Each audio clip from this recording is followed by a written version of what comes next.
ایک بلی نے پورے گھر کی تقدیر بدل دی۔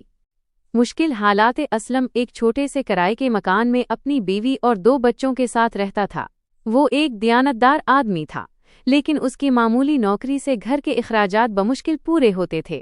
اسلم کا پورا خاندان معاشی پریشانیوں کی وجہ سے اداس رہتا تھا اور اکثر ان کے گھر میں مایوسی کا سایہ رہتا تھا۔ مانو کی آمد ایک طوفانی رات جب بارش زوروں پر تھی، اسلم کو گھر کے دروازے پر کسی کے رونے کی آواز آئی۔ اس نے دروازہ کھولا تو دیکھا کہ ایک چھوٹی سی سفید اور بھوری رنگ کی بلی سردی سے تھر تھر کانپ رہی تھی۔ اسلم کی بیٹی نے اسے اٹھا لیا اور اسے مانو کا نام دیا۔ اسلم کی بیوی پہلے تو پریشان ہوئی کہ ہم پہلے ہی مشکل میں ہیں، ایک اور خرچہ، لیکن بچوں کی ضد کے آگے وہ مان گئی۔ عجیب تبدیلی مانو کے آنے کے چند ہی دنوں بعد گھر کی فضا بدلنے لگی۔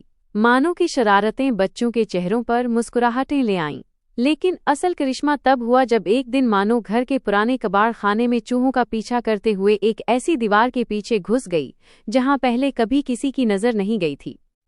چھپا ہوا خزانہ مانو وہاں جا کر مسلسل میاؤں میاؤں کرنے لگی۔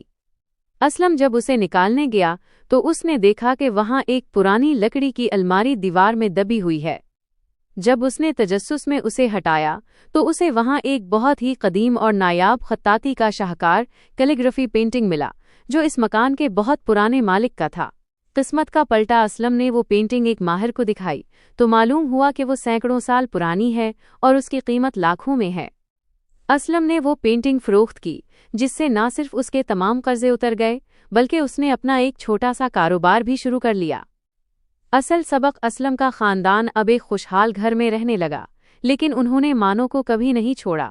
اسلم اکثر کہتا، اللہ نے اس معصوم جان کی برکت سے ہمارے گھر کی تقدیر بدل دی۔